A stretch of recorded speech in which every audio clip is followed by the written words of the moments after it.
هلو هلو، انا بوسي طه. ازيكم؟ عاملين ايه؟ يا رب تكونوا بخير. كلنا بقى بنبقى محتاجين ان احنا نعمل وصفة سهلة وسريعة وما بتاخدش في ايدينا وقت خالص وتطلع خطيرة. النهاردة هنعمل مع بعض كيكة سهلة جدا وبسيطة، وعايزة اقول لكم بجد ان طعمها خطير. مهما عملتوها هتبقوا عايزين تعملوها كل يوم بجد من حلاوتها. هنعمل مع بعض كيكة الكريم كراميل بمكونات بسيطة جدا، مش خزعبلية خالص، مكونات موجودة في كل بيت. هنعملها كده بكل حب، وفي أقل من نص ساعة هتكون جاهزة معاكم وطالعة معاكم بالشكل اللي انتوا شايفينه ده. انسوا بقى أي طريقة احنا عملناها قبل كده للكيكة وجربوا الطريقة دي على ضمانتي. ويلا بينا نبدأ مع بعض الطريقة. في الخلاط معايا كوباية من اللبن بدرجة حرارة الغرفة، ما يكونش ولا سخن ولا ساقع. وزيه بالظبط معايا كوباية من السكر، الكوباية اللي أنا بعاير بيها. المعايير هي كوباية واحدة بس، بستخدم بيها كل المعايير بتاعتي كلها عشان الكيك يبقى مظبوط معايا. كمان معايا كوباية الا ربع من الزيت، زيت ذرة. وبنزل عليهم بباكت من الكريم كراميل، اي نوع انتوا بتفضلوه. انا بصراحة بحب جدا ان انا استخدم دريم، بيديني طعم حلو قوي للكيك. بضرب بقى القوام حوالي كده 5 دقايق، بيطلع معايا بقى بالشكل اللي انتوا شايفينه ده. القوام بتاعه كده بيكون تقيل كده، متماسك كده معايا، والقوام بيكون تقيل كده بسبب الزيت اللي احنا بنحطه. هو ده القوام المظبوط للصوص بتاعنا. بشيل بقى الكوباية التانية دي كده في التلاجة، وباقي الكمية اللي معايا بقى ببدأ ان انا اضيف عليها كده 3 بيضات متوسطين بدرجة حرارة الغرفة. لو البيض بتاعكم صغير ضيفوا 3 بيضات. مهم جدا يا جماعة ان كل حاجة بتستخدموها تكون بدرجة حرارة الغرفة، ما ينفعش ان اي حاجة تكون ساقعة معاكم او في التلاجة. ضفنا 3 بيضات متوسطين، هنضيف عليهم باكيتين من الفانيليا، وكمان معلقة كبيرة من الخل. الخل بيديني بياض كده للكيك وهشاشة حلوة قوي، وكمان بيمنع الزفارة. بضرب كل ده بقى مع بعضه لحد ما القوام كده يكون مظبوط، وكل حاجة كده تكون دابت مع بعضها كويس جدا، والسكر كمان يكون داب معانا تماما. ببدأ بقى بالسباتيولا كده اي حاجة موجودة معايا في الخلاط ان انا انزلها بالشكل اللي انتوا شايفينه ده. ما بسيبش اي حاجة في الخلاط يا جماعة، دي نعمة ربنا. وبكده نكون خلصنا الخطوة بتاعة الخلاط. معايا بقى كوباية كده من الدقيق، اول كوباية بضيفها كده كلها مرة واحدة زي ما انتوا شايفين، وبقلب كده باستمرار وعلى اتجاه واحد لحد ما تدوب معايا كده بالشكل اللي انتوا شايفينه ده.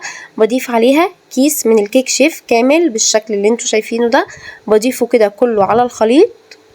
وركزوا معايا كويس، انا استخدمت كيك شيف مش بيكنج باودر، انا استخدمت كيك شيف. ضفت كل الكيس معايا كده، بيكون حوالي معايا معلقتين كده كبار.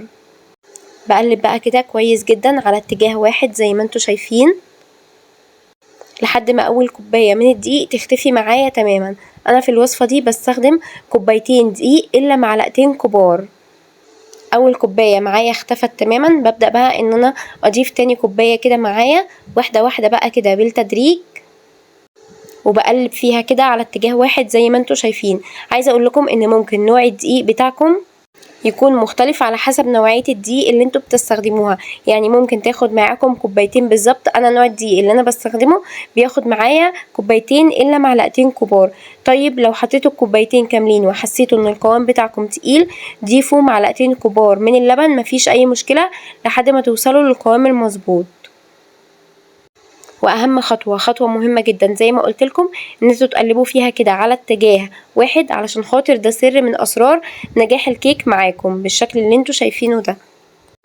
ادي فيها كده على طول بالمضرب اليدوي علشان خاطر ما يحصلش فيها اي تكتلات. الخطوة دي بتاخد معاكم حوالي 5 دقايق لحد ما توصل معاكم للقوام اللي انتوا شايفينه ده. القوام بتاعنا بيكون تقيل كده زي ما انتوا شايفين، ما بيكونش قوام خفيف تماما. لو القوام خفيف معاكم هتطلع الكيك معجنة، مش هتطلع معاكم مظبوطة. لازم القوام بتاع الكيك يكون تقيل معاكم كده زي ما انتوا شايفين. الخطوة بقى المهمة جدا، معايا كده الصينية بتاعتي ضفت حوالي فيها معلقة صغيرة كده من الزيت، بدهن بيها القاع بتاع الصينية والجوانب كده كويس جدا. اي صينية بقى انتوا بتحبوها، ممكن تستخدموا الألمونيا، ممكن تستخدموا البايركس زي ما انتوا حابين، بس انا حبيت ان انا استخدمها المرة دي في البايركس عشان اقدمها كده ويكون شكلها مميز. ضفت بقى الخليط بتاع الكيك بتاعي كده، وببدأ ان انا اهزه بالشكل اللي انتوا شايفينه ده، عشان خاطر لو في اي هوا يطلع معايا كله تماما.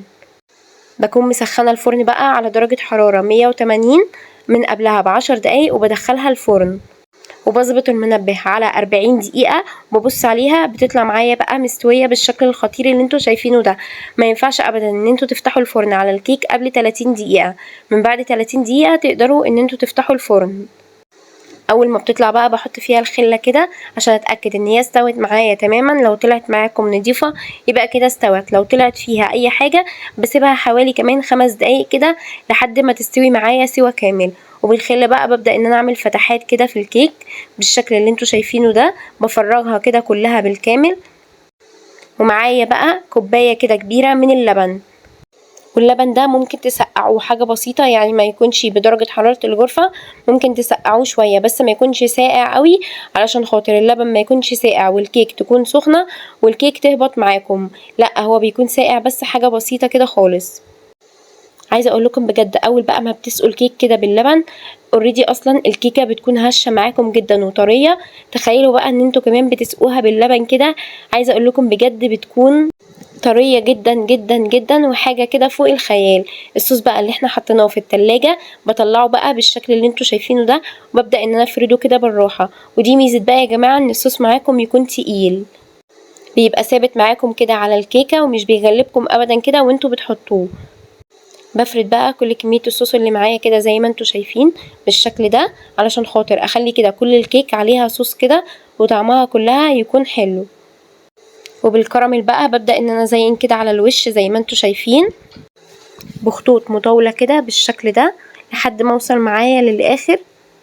وفكرة التزيين دي بقى زي ما انتوا حابينها. عايزة اقول لكم ان انتوا ممكن تحطوا الكيك في القالب بتاع الجرانيت، ممكن تحطوها في الصينية المدورة زي ما انتوا حابين، وزي ما انتوا حابين طريقة التشكيل. يعني الخطوة دي بتاعتكم انتوا والتزيين بتاعكم انتوا زي ما انتوا حابين. انتوا متخيلين بقى تعملوا كيكة كده تكون هشة كده وطرية وخطيرة، وكمان تسقسقوها بقى باللبن وتحطوا عليها كمان بقى صوص كراميل كده من على الوش. بجد مش متخيلين الحلاوة.